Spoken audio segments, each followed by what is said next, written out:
welcome back. Just want to put out a message out there to never give up. Times are still a little bit crazy, or a lot crazy. Things are still happening out there.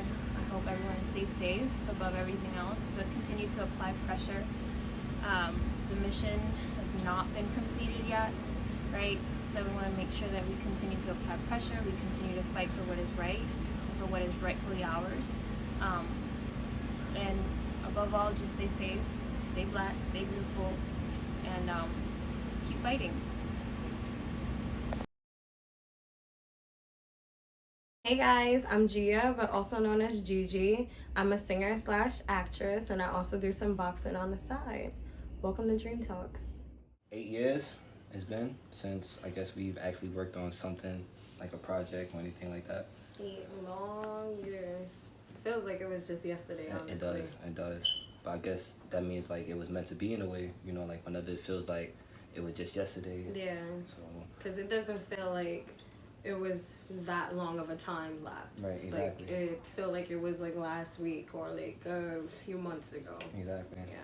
But I mean, I guess to start, would you mind, you know, giving us like a backstory about music, fitness, and everything that you do currently? Yeah, sure. I mean, as far as like what the music goes, I've been singing since the age of 3, whether it was in the church choir, school plays, or the school choir. Those were like my main playgrounds with that. But once I got into high school, I got into theater, so it was kind of like a natural transition from like singing to like acting, because it's kind of like the same thing in a sense. Right. So I did that for a little bit. I did off-Broadway with it, and I also did a show with BAM with it as well, but then I stopped. But I officially did like the singing like serious when I met you, and we went into like the studio together, and that was back in 2012 and whatnot. And I legit remember, because that was my first year of college, and I would have a 7 a.m. class, and we would be in the studio till like 4 or 5 in the morning, and I'm rushing home to get ready to go to class with hardly no sleep, just to do it all over again the next day. Like, that was my life for like, we did that for like almost a year or so.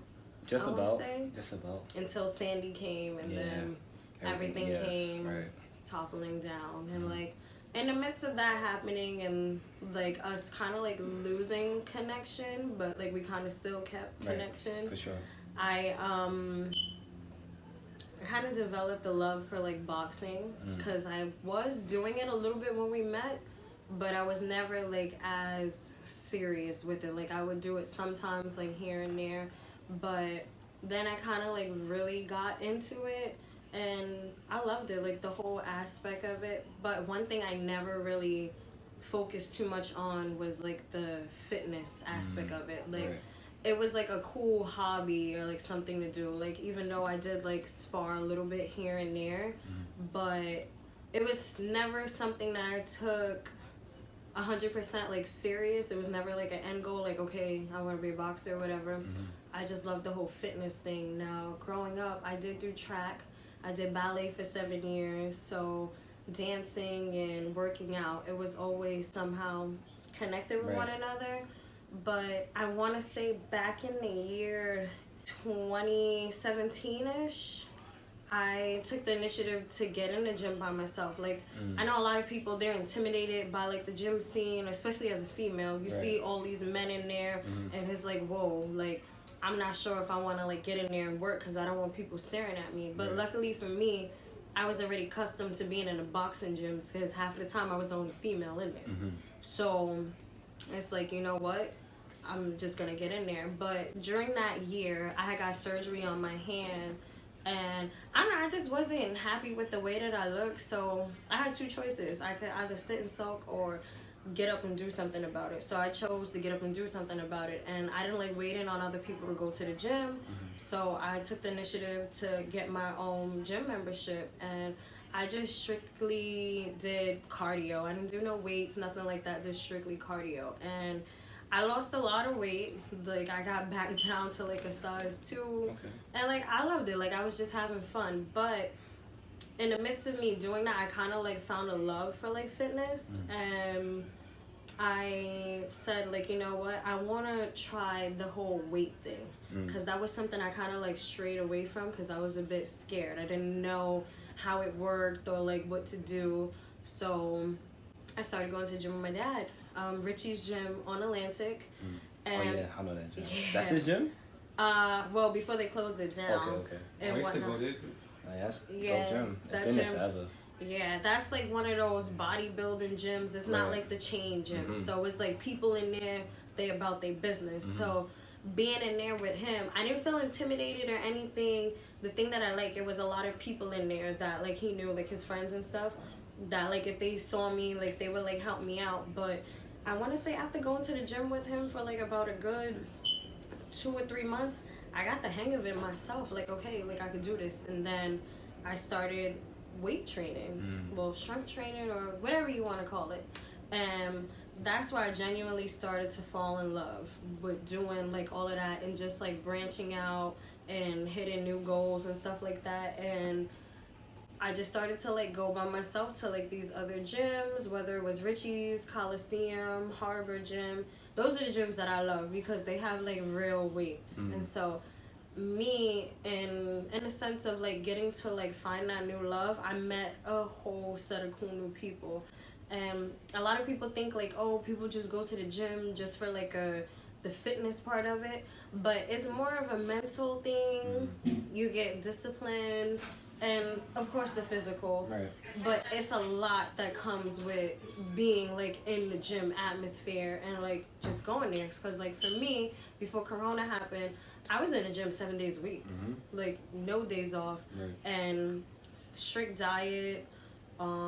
You know, drinking my water. And a lot of people think in order to like maintain your shape, it's all about the gym, but it's 80% of what you eat. The rest is from the gym. And so I mean, like, I love it.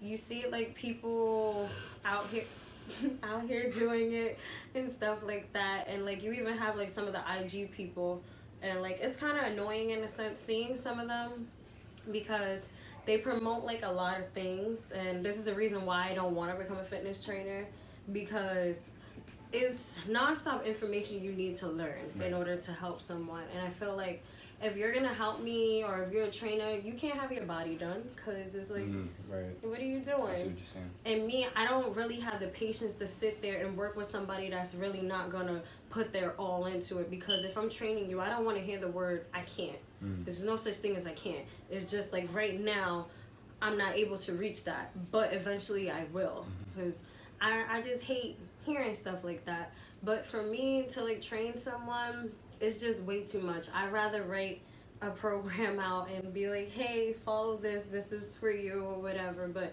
to train people, I don't think I ever would do that to train. But yeah, that's pretty much the whole story with like the fitness and everything. So. And I could say from the outside looking in, I'm one of the people, like you mentioned, like you was in the gym relentlessly and like you were really devoted to the change, and that's something that I seen from the outside looking in. And being that, you know, we have history with doing music and projects and stuff like that, it was a sigh of relief to see, to know that, you know, where we come from and like how we were doing our music and stuff like that. It was like straight to the point. We were committed to it. So like to see you still with that same commitment, it was like you know, we could come down the road and make something work for sure. So I guess with that being said, because that's something that's like you can influence a lot of people with the fitness or the music or your journey, so to speak. What about what you do can influence everyone else? Like what would make it like, damn, that's something I got to be a part of? Well, I can speak from the fitness perspective. Like, before I wasn't really like putting it out there that like I'm like in the gym like this. And like I started, I want to say, a little bit on my Instagram, but more so on my Facebook. And like, you know, I would get people who inbox me like, yo, you motivated me to get up and go run, or like to go to the gym to get in shape. Like, how do you do it? And I tell people, you know, this ain't no easy walk in the park type of thing. Like, there are days where I genuinely just don't want to work out. But it's like a mental thing. I have to tell myself, like, all right, you're gonna sit here and waste the day away for what, when you can get up and, like, you know, be productive. It doesn't necessarily mean that I have to go and do like 20 sets of different exercises. Like, if I at least got up and ran today, that's a start. And that's something I like to promote as well, like, you know, the inspirational, like, quotes and stuff like that on my Instagram. Like, I just want people to know, like, it doesn't matter, like, where you're at, as long as you start. That's the main thing, as long as you begin. Because once you start, there's no looking back, because you don't want to wait and sit and be like, well, damn, had I started then, I could have been here. And another thing I try to stress to people, don't compare yourself to me, because my fitness story could be different from the next person and the next person, because what works for me may not work for you. And that's something I had to, like, even with my god sister, I had her come with me to the gym, and she was like, well, I can't do all the things that you do. I was like, no, you're right. Like, you're not at the level that I am, but I can't start you where I am if you're just beginning. You have to start at the level you're at and then work your way up. So, I mean, it's all a mind over matter type of thing. And, I mean, like, one thing I do want people to get out of, like, seeing my page or, like, anything that I'm, like, involved in is to know that, like, you know, it's possible. Don't ever say that you can't. As long as you put your mind to it, you can get it done. For sure. Yeah. So, as long as I'm inspiring someone, I'm doing something right. Amen. Amen. So, like, what would you say, someone dealing with you, as far as, like, it could be anything else, like music, fitness, just anything that you do per se. How would you say, you know, they expect to feel once it's all said and done? I want to say they should expect to feel,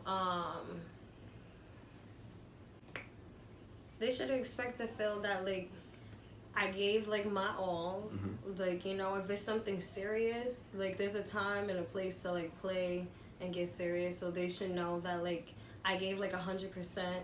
I was fully dedicated to it. And I don't know, I guess you can say, like, I got the job done. Like, they shouldn't have to feel like, oh, I half-assed it, or, like, stuff was missing, or pretty much that I didn't give my all. That's one thing I can say. And now, like, if I'm, like, dedicated to a project, I'm 100% dedicated to it. So there's no half-assing, there's no halfway. It's either all or nothing. That's the way I look at it. For sure. Salute to you for that. What would you say would be, like, an expectation that someone can bring to you and to what you have going on?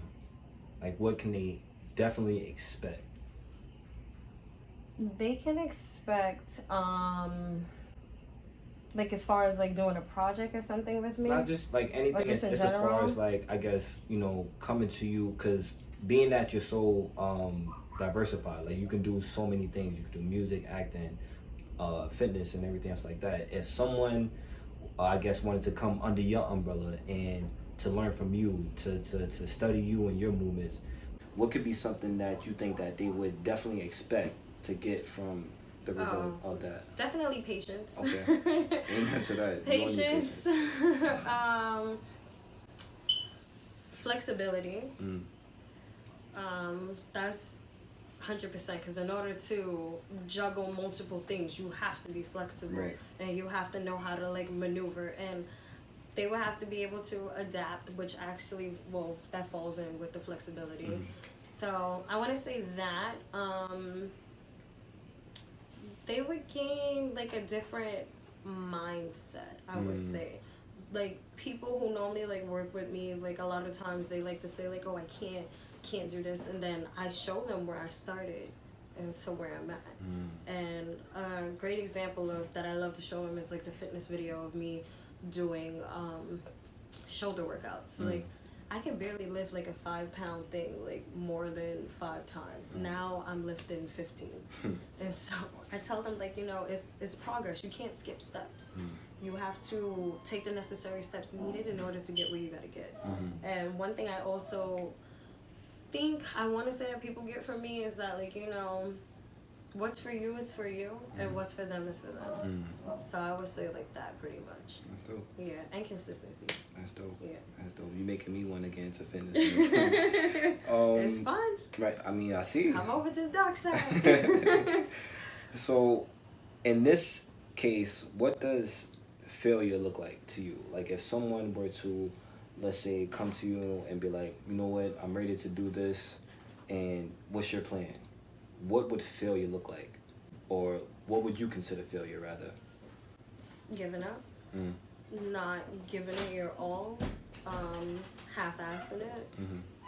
Always complaining and slacking and saying like, oh, I can't do this, or oh, this is too hard. You can't say something is too hard if you never tried it. Of course it's going to be difficult for you to do because you don't know what this is. Right. You're in a completely different element. So failure to me is saying all of that, not giving your all, and quitting midway through. You have to, it's go hard or go home. So that's like something that I live by, is either you gonna give it your all or you not gonna do it at all. Right. So to me that's failure and saying I can't. Absolutely. So. And what would you say is exceeding expectations? Going above and beyond.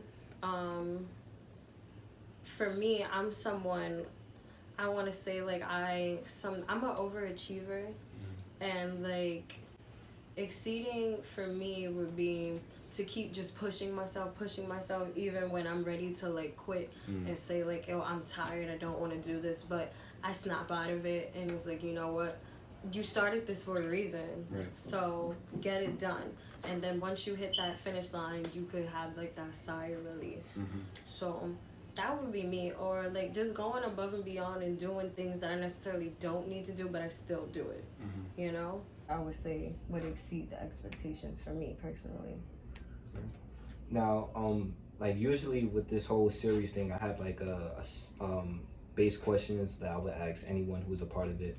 But with you, it would be different because you know we have like music history, and you know I'm trying to get you back into it as much as I can. So, I guess this part of the interview would basically be me trying to influence you to sign with my label and everything else like that. Now, I can't like guarantee you all the finances and all that, the fancy stuff. The only thing we're in it for as far as DreamHouses is to push and elevate as much as we can. Like we're here to be the best support system that we possibly can. And with you've always had a talent, like, and it was just never one thing. It was always multifaceted with you. So right now, I'll be honest, this is right on the table. I want you to be a part of it, but I want to know what you think about it and some of your opinions on it, because this is the first time I'm really asking you. So like as far as like with the music and everything, not just as far as like going for the bigger picture, like really doing it this time. I mean, I'm always down for like the long haul and whatnot.